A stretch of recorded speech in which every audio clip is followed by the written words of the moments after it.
Vote हमारा लेंगे, ठीक, आप नोट हमसे लेंगे, वोट हमसे लेंगे, दरिए हमसे बिछवाएंगे आप, और बाद में जब मुसलमानों पे हमला होगा, उनकी मस्जिदों पे हमला होगा, तो आप एक ट्वीट कर देंगे इसी में बैठ के, आप सड़कों में उतर के। सीजेपी प्रोटेस्ट में जब स्टूडेंट्स पे लाठियां मारी गई तो वहाँ पर डिम्पल यादव जी पहुंची, हमारे संभल के सांसद जियाउर रहमान पर पहुंचे, धर्मेंद्र यादव और भी दीगर पार्टी के लोग पहुंचे। आपकी पार्टी के तो लोग नहीं पहुंचे वहाँ पर, उन लोगों को सपोर्ट करने, स्टूडेंट से प्यार नहीं? इतनी भीड़ ना कभी अखिलेश यादव के सामने आई थी, सुनने आई थी, ना कभी राहुल गांधी जी को सुनने आई थी, जो बैरिस्टर असदुद्दीन ओवैसी साहब को। आप ताकत दे दीजिए MIM को, आप यहाँ पे हमारे 50 विधायक जिता दीजिए, हम बताएंगे, देखिए क्या होता है।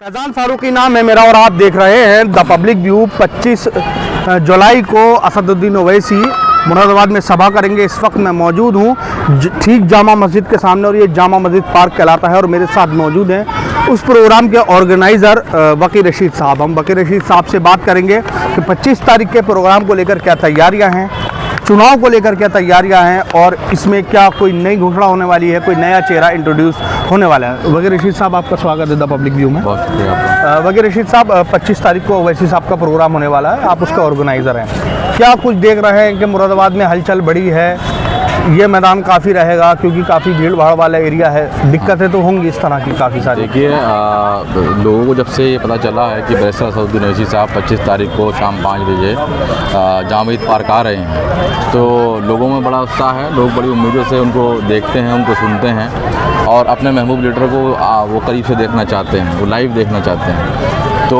लोगों में बहुत उत्साह है। आप कहीं भी चले जाइए, सब जगह सबको मालूम है कि 25 तारीख को ओवैसी साहब आ रहे हैं, और ये प्रोग्राम माशाल्लाह बहुत बड़ा कामयाब रहेगा।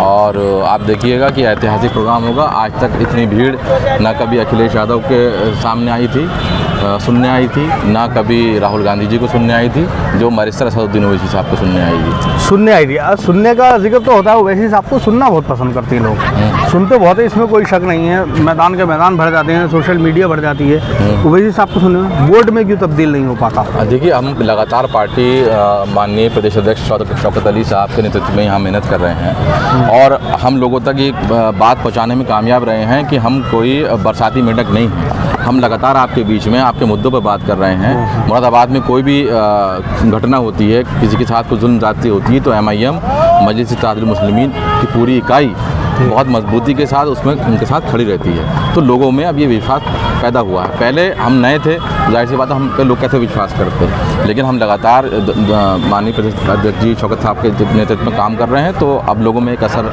आया है कि अब उन्होंने तय कर लिया है कि अब उन्हें अपनी पार्टी, अपना झंडा, अपना डंडा बनाना है। 2027 का MIM के लिए टर्निंग पॉइंट साबित होगा? बिल्कुल साबित होगा। या आखिरी किल साबित होगा? नहीं, अरे अब हाँ, तो शुरुआत है, हमें तो पूरे हिंदुस्तान पे छाना है। अच्छा, पूरे हिंदुस्तान पे छा जाना है। बैरिस्टर साहब पूरे हिंदुस्तान पे मेहनत कर रहे हैं, और सब जगह मेहनत कर रहे हैं, आप देख रहे हैं लगातार। तो ऐसा नहीं है, तो आप देखिएगा। वकी भाई, एक बात बताइए कि समाजवादी पार्टी भी अपना दमखम दिखा रही है। आपने देखा होगा CJP प्रोटेस्ट में जब स्टूडेंट्स पे लाठियां मारी गई तो वहाँ पर डिम्पल यादव जी पहुंची, हमारे संभल के सांसद जियाउर रहमान पर पहुंचे, धर्मेंद्र यादव और भी दीगर पार्टी के लोग पहुंचे। आपकी पार्टी के तो लोग नहीं पहुंचे वहाँ पर, उन लोगों को सपोर्ट करने। स्टूडेंट से प्यार नहीं है आपको? नहीं, क्यों नहीं है। ओवैसी साहब ने बाकायदा कहा है कि जो सोनम वांगचुक के साथ हुआ है वो गलत हुआ, और सरकार को उनकी बात सुननी चाहिए। पेपर तो लीक हुआ है ना, तो उसका हल तो निकालना पड़ेगा ना। तो निकालेगा कौन? निकालेगी तो सरकार ना। अब उन्होंने वहाँ पे लाठीचार्ज हुआ है, हल्का बल बता रहे हैं कि वो प्रयोग किया गया है। लाठियाँ मारी कम है और ज़मीन पे बजाई ज़्यादा है, ठीक है। अब वहाँ पे पूरी समाजवादी पहुँच गई समर्थन करने के लिए। 4 लाठियाँ करिए आप, हाँ, एप्रिशिएट करिए, तंजिया क्यों कर रहे हैं? अच्छी बात है, आप जाइए, बिल्कुल जाइए। कहीं पे अगर किसी को लाठी पड़ती है तो उनको जाना चाहिए, अच्छी बात है। लेकिन 4 लाठी पड़ गई तो आप वहाँ चले गए। यहाँ हमारा बुलडोजर से घर तोड़ दिया गया साहब, हमारी मस्जिद तोड़ दी गई, हमारे मदार तोड़ दिए गए, हमारी खानगाहों पर हमला है, हमारे मुसलमानों के जो घर हैं उन पर हमला है, उनकी नागरिकता पर हमला है। आप नहीं पहुँच रहे, मुसलमानों की लिंचिंग हो रही है, आप नहीं पहुँच रहे, तो हम इससे क्या समझेंगे? आप वोट हमारा लेंगे, ठीक, आप नोट हमसे लेंगे, वोट हमसे लेंगे, दरिए हमसे बिछवाएंगे आप, और बाद में जब मुसलमानों पे हमला होगा, उनकी मस्जिदों पे हमला होगा, तो आप एक ट्वीट कर देंगे इसी में बैठ के, आप सड़कों में उतर के नहीं आएंगे। जौहर विश्वविद्यालय पे, वो तो विश्वविद्यालय है ना, वो तो हमारे देश की संपत्ति है, देश की संपत्ति ना। आजम खान साहब की संपत्ति तो नहीं है। आजम खान साहब ने उसकी शुरुआत करी, वो बात ठीक है। तो आजम खान साहब से आपने बदला ले लिया, आजम खान साहब जेल में हैं, उनका परिवार पूरा परेशान है, वो ठीक है। लेकिन आप ये बताइए कि जौहर विश्वविद्यालय में जो हमारे हिंदू बच्चे, हमारे मुसलमान बच्चे पढ़ रहे हैं, उनके भविष्य के बारे में आप नहीं सोचेंगे, आप उनकी बात नहीं करेंगे। आपके पास 104 विधायक हैं, आपके पास 37 सांसद हैं। हर विधायक को पुलिस कर्मचारी मिलता है उनकी सुरक्षा के लिए, एमपी को भी मिलते हैं 2-3। तो अगर ये सारे लोग वहाँ पहुँच जाएंगे तो 400-500 तो पुलिस वाले इनके साथ ही होंगे, इनके साथ ही होंगे। अगर वहाँ से पुलिस फोर्स होगी तो आपके पास भी तो पुलिस फोर्स है जो आपको प्रोटेक्ट करने के लिए है। आप उसके बहाने जौहर विश्वविद्यालय को बचाते, आप तो जा ही नहीं रहे वहाँ पर, क्योंकि आप तो चाहते हैं कि वो जो इदारा है वो टूट जाए, और क्या बात है। वो क्यों चाहेंगे वो, उनको क्या फायदा होगा इदारा टूटने से? अरे उनको बड़ी खुशी होती है, अच्छा, बहुत खुशी होती है। जैसे राम मंदिर बनने पे प्रियंका गांधी जी को खुशी हुई, अखिलेश यादव जी को खुशी हुई, मोदी जी को खुशी हुई, अमित शाह जी को खुशी हुई, योगी आदित्यनाथ जी को खुशी हुई, ठीक है। ऐसे ही जब कोई मस्जिद टूटती है, कोई मज़ार टूटता है, किसी मुसलमान की लिंचिंग होती है, किसी मुसलमान को उसकी दाढ़ी, टोपी, हिजाब के नाम पर उसको मारा जाता है, उसके नाम देखकर उसको मारा पीटा जाता है, तो इन्हें खुशी होती है, इनका डोपामिन इंक्रीज होता है। किसका? ये जिन लोगों का आपने नाम बताए थे, इन लोगों का। अच्छा जी। MIM क्या करेगी यूनिवर्सिटी के लिए? MIM ने कोई आवाज़ उठाई? MIM को आप ताकत दे दीजिए, MIM को आप यहाँ पे हमारे 50 विधायक जिता दीजिए, हम बताएंगे। देखिए क्या होता है। तेलंगाना में हमारे सिर्फ 7 विधायक हैं जी। आप देखिए वहाँ पे 18 स्कूल कॉलेजेस तैयार हैं वहाँ पे जो चल रहे हैं। वहाँ गरीब बच्चे फ्री में 20,000 बच्चे अकबरुद्दीन ओवैसी साहब पढ़ा रहे हैं, ये कोई झूठ नहीं है, तकरीबन हो रहा है ना ये सब। तो आप हमें यहाँ ताकत तो एक बार देखिए। आपने कांग्रेस को आजमा लिया, आपने समाजवादी को आजमा लिया, आपने लोकदल को आजमा लिया, आपने सबको आजमा लिया, यहाँ तक कि बहुत से लोगों ने बीजेपी को भी आजमा लिया। अब ये तो आपकी पार्टी है, इसको तो आजमा लीजिए एक बार। 70 साल हो गए, कब तक आप हमें अपने आप को, अपने ही भाइयों को, अपने ही ला इलाहा इल्लल्लाह मुहम्मद रसूलुल्लाह कहने वाले लोगों को आप जो है धिक्कारते रहेंगे? मुसलमानों को सोचना चाहिए।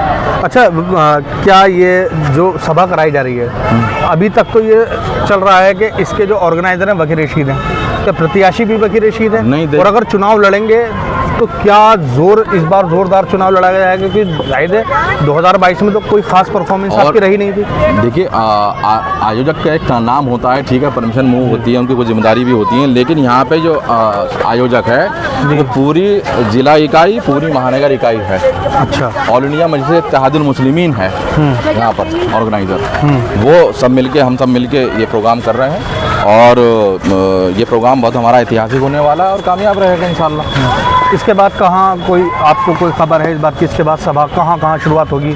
मान लीजिए संभल में, संभल एक बड़ी सीट मानी जा रही है चुनाव के लिए, तो संभल सीट पे भी ओवैसी साहब का कोई आगे प्रोग्राम? नहीं, बिल्कुल होगा। संभल से तो हमारे चेयरमैन है, वहाँ से संभल से तो हमारे चेयरमैन है मुशीर साहब, इनके अहलिया वहाँ से चेयरमैन है, तो हम तो वहाँ जीत चुके हैं। तो मुरादाबाद भी जीतेंगे, कुंदरकी से भी हमारे चेयरमैन जीते थे, हमारे सभासद भी जीते हैं।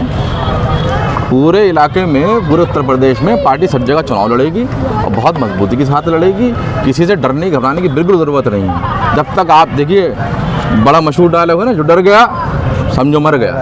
हाँ, डरना नहीं है, डरना सिर्फ अल्लाह से है, किसी से नहीं डरना, किसी से नहीं डरना है। संविधान के हिसाब से, संविधान के मुताबिक, कानून के मुताबिक अपनी बात रखनी है।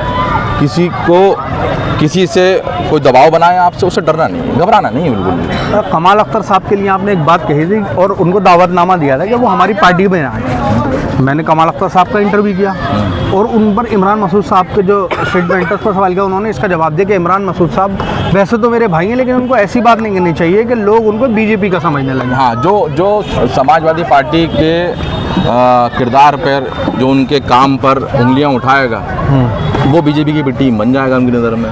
ये तो ऐसी बात हो गई। हम तो कमाल साहब से कहते हैं कि कमाल साहब, आपने इतनी मेहनत करी, आप यहाँ तक पहुँचे हैं, आप स्टूडेंट लीडर थे, आप छोड़िए वो किराए के मकान, छोड़िए किराए का मकान, छोड़िए, अपने घर में रहिए, अपना मकान बनाइए। परिंदे भी नहीं रहते पराए आशियानों में, हमारी उम्र गुजरी थी किराए के मकानों में, अब कब तक किराए का मकान हम करते रहेंगे? हमें अपना मकान बनाना चाहिए। वकील साहब, लगभग कितनी सीटें आप इस बार 2027 में? देखिए, माननीय प्रदेश अध्यक्ष जी ने, शौकत अली साहब ने ऐलान किया था कि हम 200 सीटों पर तैयारी कर रहे हैं। ये आज से 2 साल पहले की बात जी। उसके बाद संगठन में लगातार काम हुआ और हम जो है वो गांव-गांव तक पहुँचे और हमने वहाँ पर गांव ग्राम समाज की कमेटी बनाई, ग्राम अध्यक्ष बनाए, उनकी कमेटी बनाई। हम बूथ स्तर तक पहुँच चुके हैं। हमारी तैयारी तो 200 सीटों की है। अगर कोई गठबंधन होता है तो हम उसके लिए भी तैयार हैं, नहीं होता है हम उसके लिए भी तैयार हैं। हम तो पूरी तरह तैयारी से अपनी बात रखने के लिए तैयार हैं। मुसलमानों का, वंचितों का, दलितों का जो उत्पीड़न हो रहा है, गरीबों का साथ जो जुल्म हो रहा है, इतनी महंगाई हो रही है, वो सब देखनी पड़ेगी। उसके लिए कोई तो बोलेगा। दलित प्लस मुस्लिम की तरफ शायद आपकी नज़र ज़्यादा है। नहीं, देखिए हम तो मजलूमों के साथ हैं। दलित भी मजलूम है, हज़ारों साल से उनके ऊपर जुल्म हुए, वो मजलूम है। लगातार हमारे ऊपर जुल्म हो रहा है, हम भी मजलूम हैं। तो दलित और मुस्लिम एकता तो ये मजलूमों की एकता है। तो ये मेरे साथ मौजूद थे बकीर रशीद साहब। सारे सवालों का उन्होंने लगातार जवाब दिया और CGP प्रोटेस्ट पर भी अपनी बात रखी। हमारी वीडियो कैसी लगी कमेंट सेक्शन में ज़रूर बताइए। द पब्लिक देखते रहिए। जय हिंद, जय भारत।